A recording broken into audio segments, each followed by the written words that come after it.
Hi everyone, happy new year. Hope your new year has been wonderful so far. We are in 2022. In today's video, I wanted to do a no baby hair beginner friendly wig application for anyone who wants their wig in 2022 to be slayed and laid. This wig will be linked below in the description box. Let's jump right into this video. Let's start by taking a look at the hairline on this wig. This comes with that new pre-plucked, super pre-plucked hairline, and it has lots of parting space. Now this is a 360 lace wig. These types of wigs you can wear in updos, which I will demonstrate in another video. So make sure that your notifications and subscription is turned on to my channel by clicking that subscribe button. So with today's wig, we're going to start out by doing a beginner friendly wig application. To start off, if you do not want to bleach the knots on your wig, I would highly recommend using the even tinted lace. While this won't give you the results of using a chemical to bleach the knots, it will tint the lace to the color you need, and it will also cover the knots somewhat. This right here is the Care wax stick, and what I'm going to start off by doing is pushing the hairline back so that my wig application can be simple to apply. You never want to have a whole lot of hair stuck in your glue when you go to apply your wig, so you want to make sure that you push that hairline back. It's very important. I'm so tired of seeing ladies with hair stuck in their wig application. You don't want that.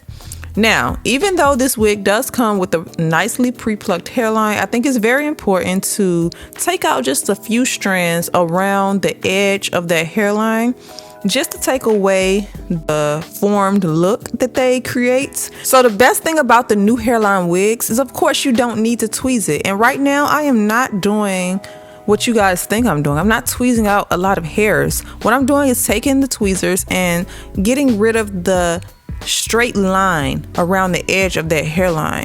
And that's all you need to do when it comes to these new pre-plucked hairlines, because it's already thin enough, so you don't need to thin it out. All you need to do is just get rid of that straight across look to make it fall more natural.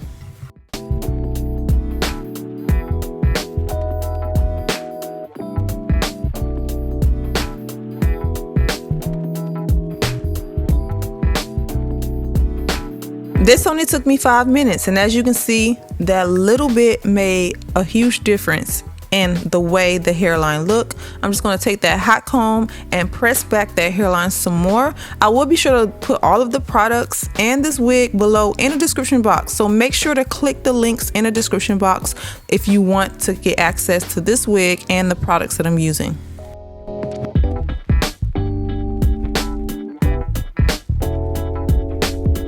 So this is what the hairline looks like so far. I think it looks absolutely natural, okay? I want you guys to understand that the hairline on this wig is gorgeous. Now the knots are a little bit bigger than ones that I've shown in my previous video. So what I'm going to do, I'm going to take that even tinted lace and go over the hairline of this very lightly. You don't want to spray too much. You just want to spray enough where it covers the knots right at the front hairline so that it will not be visible.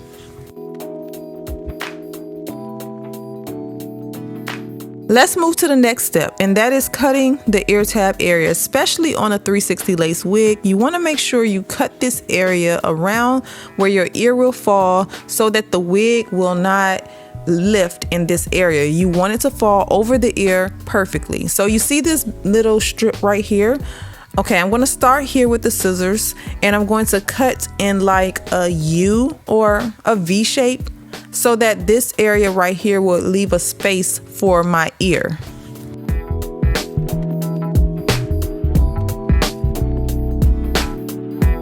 Now let's move into the install. You're going to need some type of wig cap, or you can use a stocking and do the ball cap method. I'm just going to use a wig cap that is the color of my scalp complexion. I will link some in the description box for dark and light skin. And I am going to do the ball cap method with this. Now, to be honest, if you're going for a more detailed ball cap method, the stocking will work better, okay?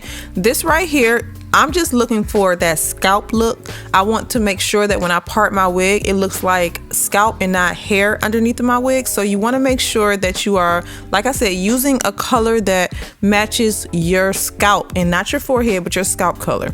So I'm just going to cut away this thick edge of that wig cap so that it can be very thin, and then I'm just going to slide the wig on, and as you can see already, this is the effect that it gives. Now I will be sure to put the product that I use for the wig cap in the description box, so just make sure to check down there. If you put your wig on and notice that it don't line up properly around the ear, you can go back and cut a little bit more if you need to. So I'm taking 2 slits right to the temples of the lace. Because we are applying this for the first time, of course, you want to make sure that when you apply it with the lace, if you apply it with the lace still on, you don't want it to lift when you go to cut it after your application is dry. So an alternative install would be to remove that extra lace, and yes, you would do the same exact steps that I'm showing right now. Pull that wig back, spray the wig adhesive around your hairline, let it dry for a few seconds, maybe just 5 to 10 seconds, and then pull the wig down onto that glue.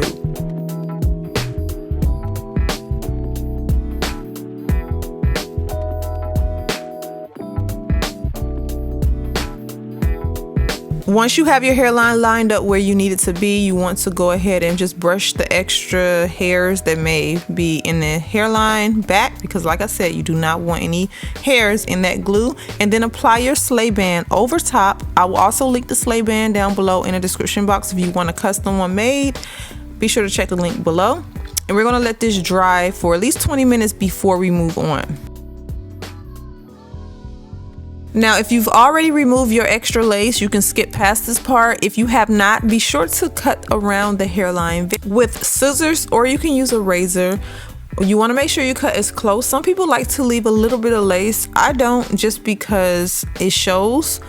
The only time I leave a little bit of lace is maybe if I'm doing baby hairs, but since this wig, I'm not creating any baby hairs on it, I'm making sure to cut as close to that hairline as possible. Now you will get a little bit of lifting, but we're going to fix that in a second.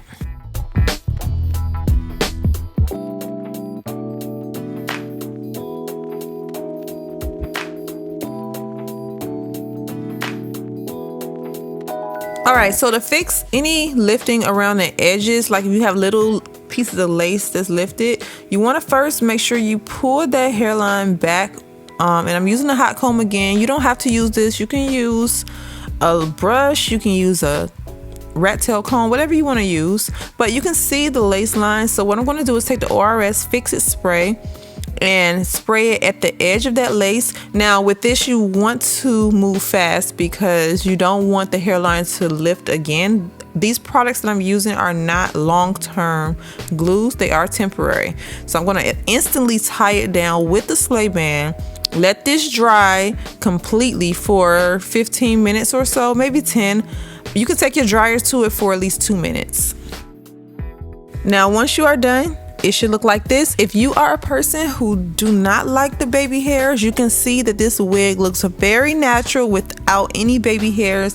That hairline is amazing, okay? That parting is everything. You can do a side part, you can do a middle part, you can pull it up if you want to, and like I said, I probably will demonstrate that in an upcoming video, so make sure your notifications are turned on by clicking that subscribe button. Now you can slightly see the lace because the lace complements the darker skin. However, I could fix that. I will share that in another video. But yeah, I am loving the hairline on this wig. Now, as far as the hair quality, because I know you guys want to know, how is the hair quality? The hair quality is good. I do get a little bit of frizz. That's the only thing I don't like about this wig. However, it's still wearable. I'm still able to make it look very natural. Again, the wig will be linked below.